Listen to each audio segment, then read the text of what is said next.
Hello, আসসালামু আলাইকুম। ফার্মান আপনাদের সবাইকে স্বাগতম। আশা করি সবাই ভালো আছেন, সুস্থ আছেন। আজকের ভিডিওতে আপনি জানতে পারবেন একদম সীমিত পুঁজি দিয়ে আপনি কিভাবে একটি খামার শুরু করতে পারেন। আমাদের বাংলাদেশের মতো দেশে যেখানে প্রতিটি মধ্যবিত্ত পরিবারের পেছনে থাকে স্বপ্ন, সংগ্রাম আর সীমিত আয়, সেখানে খামার ব্যবসা শুরু করা একটা চ্যালেঞ্জের মতো মনে হয়। কিন্তু বাস্তবতা হলো কম পুঁজিতেই যদি বুদ্ধিমত্তার সঙ্গে আপনি শুরু করেন তাহলে খামার হতে পারে আপনার পরিবারের সবচেয়ে বড় আয়ের উৎস। সমস্যাটা হলো আমরা অনেকেই ভাবি যত বড় পুঁজি তত বড় লাভ, অথচ সত্যিকারের খামারিরা জানেন পুঁজি নয়, পরিকল্পনা আর কৌশলই খামারকে সফল করে। আপনি যদি এই কথাটা মন থেকে বিশ্বাস করতে পারেন ভাই, তাহলে আপনি আজ থেকে শুরু করতে পারেন।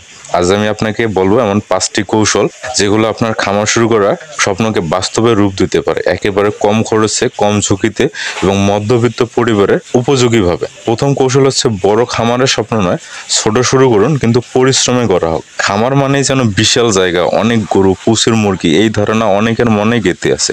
কিন্তু আপনি যদি সত্যি শুরু করতে চান তাহলে আপনাকে ছোট থেকে শুরু করতে হবে। যেমন ধরুন 2-1টা দেশি গাভী যেটা 4-5 লিটার দুধ দেয়, এমন গাভী দিয়ে শুরু করুন। কেন জানেন? কারণ এটা আপনি সামলাতে পারবেন, খরচ নিয়ন্ত্রণে রাখতে পারবেন এবং শেখার সুযোগ পাবেন। অনেক সময় আমরা শুরুতে 5-7টা গরু কিনে ফেলি, তারপর খাবার, চিকিৎসা, জায়গা সবকিছুর খরচ যখন বেড়ে যায় তখন মাথায়। কাজেই ধৈর্য ধরুন। আপনি যদি 1টি বা 2টি গরু থেকে শুরু করেন এবং এখান থেকে যদি দিনে 400-500 টাকা আয় করতে পারেন, সেটাই প্রথম সাফল্য। এই ছোট আয়টাই বড় হওয়ার পথ তৈরি করে দেয়। ধীরে ধীরে আপনি এটা গ্রো করতে পারেন। দ্বিতীয় কৌশল হচ্ছে নিজের হাতে কাজ করুন, খরচ কমান, অভিজ্ঞতা বাড়ান। আপনি যদি নিজের হাতে খাবার বানান, আপনি যদি নিজে টেক কেয়ার করেন, তাহলে আপনার খরচ অনেকটাই কমে যাবে। অনেকেই শুরুতে লেবার রাখে এবং প্রতি মাসে 8-10 হাজার টাকা শুধু লেবারের পিছনে খরচ করেন, অথচ এই টাকা যদি আপনি সঞ্চয় করেন তাহলে সেটা দিয়ে আপনি খাবার কিনতে পারেন, ঘাস চাষ করতে পারেন, এমনকি পরবর্তী গরুর জন্য ফান্ড জমাতে পারেন। নিজে কাজ করলে আপনি গরুর স্বভাব বুঝতে পারবেন, কোন গরু কখন অসুস্থ হয়, কোন খাবারে ওজন বাড়ে, সব আপনি শিখবেন নিজের হাতে। এতে করে আপনি হবেন একজন প্রকৃত খামারি, শুধু বিনিয়োগকারী না। আপনি যখন নিজেই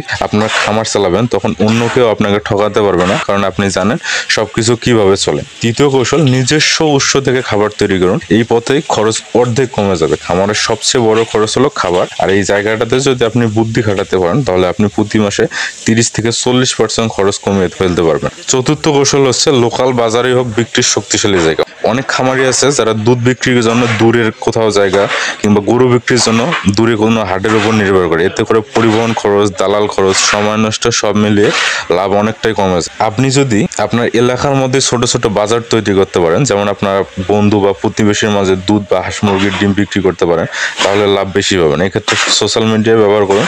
আজকাল অনেকেই ফেসবুকে নিজের খামারের ছবি, ভিডিও দিয়ে কাস্টমার বানাচ্ছে। আপনি সপ্তাহে 2 দিন একটি নির্দিষ্ট জায়গায় দাঁড়িয়ে বিক্রি করুন, লোকজন অভ্যস্ত হয়ে যাবে। আপনি খামার চালাবেন আবার সরাসরি বিক্রি করবেন, এটাই ভবিষ্যতের লাভজনক পদ্ধতি। পঞ্চম কৌশল হলো একটা উৎস নয়, একাধিক উৎস রাখুন। ব্যবসার ভারসাম্য থাকবে। ধরুন আপনি শুধু গরুর দুধের উপর নির্ভর করছেন, হঠাৎ গরু অসুস্থ হয়ে বললো কিংবা দুধের বাজার কমে গেল, তাহলে আপনি সমস্যায় পড়ে যাবেন। কিন্তু আপনি যদি গরুর পাশাপাশি আর 10টা বা 20টা হাঁস বা কোয়েল পাখি পালন করেন কিংবা বাড়ির পেছনে শাকসবজি লাগান, তাহলে একটা সমস্যা অন্যটা সামলে নেবে। আপনি যদি একসাথে 3টে উৎস তৈরি করেন, দুধ, ডিম ও সবজি, তাহলে প্রতিদিন কোথাও না কোথাও থেকে আয় থাকবে।